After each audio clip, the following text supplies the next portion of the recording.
ದಾಂಡೇಲಿಯ ಗಾಂಧಿನಗರದ ಅಂಚೆ ಕಚೇರಿ ಪುನರಾರಂಭಕ್ಕೆ ಆಗ್ರಹಿಸಿ ಅಂಚೆ ಅಧಿಕಾರಿಗಳಿಗೆ ಕರ್ನಾಟಕ ಅಹಿಂದ ರಕ್ಷಣಾ ಸಮಿತಿಯಿಂದ ಮನವಿ ಸಲ್ಲಿಕೆ.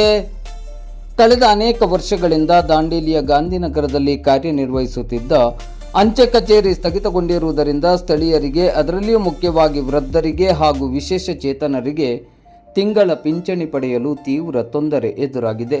ಈ ಕೂಡಲೇ ಗಾಂಧಿನಗರದ ಅಂಚೆ ಕಚೇರಿಯನ್ನು ಪುನರಾರಂಭಿಸುವಂತೆ ಆಗ್ರಹಿಸಿ ದಾಂಡೇಲಿಯ ಕರ್ನಾಟಕ ಅಹಿಂದ ರಕ್ಷಣಾ ಸಮಿತಿಯಿಂದ ಅಧ್ಯಕ್ಷರಾದ ಚಂದ್ರು ದೇವದಾನಂ ಆರ್ಯ ಅವರ ನೇತೃತ್ವದಲ್ಲಿ ಅಂಚೆ ಇಲಾಖೆಯ ಅಧಿಕಾರಿಗಳಿಗೆ ಇಂದು ಮಂಗಳವಾರ ಮಧ್ಯಾಹ್ನ 12 ಗಂಟೆ ಸುಮಾರಿಗೆ ಮನವಿಯನ್ನು ಸಲ್ಲಿಸಲಾಯಿತು. ಮನವಿಯಲ್ಲಿ ಸುಮಾರು ವರ್ಷಗಳಿಂದ ಗಾಂಧಿನಗರದಲ್ಲಿ ಅಂಚೆ ಕಚೇರಿಯ ಸೇವೆ ಇದ್ದು ಗಾಂಧಿನಗರ, ವನಶ್ರೀನಗರ, ಮಾರುತಿನಗರ ಹಾಗೂ ಅಕ್ಕಪಕ್ಕದ ಸ್ಥಳೀಯರಿಗೆ ತುಂಬಾ ಅನುಕೂಲವಾಗುತ್ತಿತ್ತು. ಸ್ಥಳೀಯ ವೃದ್ಧರು ಮತ್ತು ವಿಶೇಷ ಚೇತನರು ತಮ್ಮ ತಿಂಗಳ ಪಿಂಚಣಿಯನ್ನು ಸ್ವೀಕರಿಸಲು ಸಹಕಾರಿಯಾಗಿತ್ತು.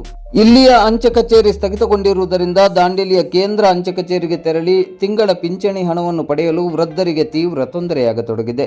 ಆದ್ದರಿಂದ ಸ್ಥಗಿತಗೊಂಡಿರುವ ಗಾಂಧಿನಗರದ ಅಂಚೆ ಕಚೇರಿಯನ್ನು ಪುನರಾರಂಭಿಸಲು ತ್ವರಿತ ಕ್ರಮ ಕೈಗೊಳ್ಳಬೇಕೆಂದು ಮನವಿಯಲ್ಲಿ ಒತ್ತಾಯಿಸಲಾಗಿದೆ. ಮನವಿಯನ್ನು ಸ್ವೀಕರಿಸಿದ ಅಂಚೆ ಅಧಿಕಾರಿ, ನಾವು ಇಲಾಖೆಯ ಮೇಲಾಧಿಕಾರಿಗಳ ಸೂಚನೆಯನ್ನು ಪಾಲಿಸಬೇಕಾಗಿದೆ.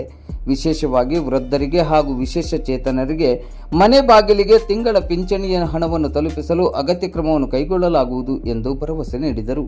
ಈ ಸಂದರ್ಭದಲ್ಲಿ ಅಹಿಂದ ರಕ್ಷಣಾ ಸಮಿತಿಯ ದಾಂಡೇಲಿ ತಾಲೂಕು ಘಟಕದ ಅಧ್ಯಕ್ಷರಾದ ಚಂದ್ರು ದೇವದಾನಂ ಆರ್ಯ ಹಾಗೂ ಸಂಘಟನೆಯ ಪ್ರಮುಖರಾದ ಸುನೀಲ್ ಡಮ್ಮು, ಗೋಪಾಲ್ ಬಾನಿ, ಅನೋಕ್ ಮೇಲಂ, ವಿಜಯ್ ಹರಿಜನ್, ಶಾನೂರ್, ಸಹದೇವ್ ಮೊದಲಾದವರು ಉಪಸ್ಥಿತರಿದ್ದರು.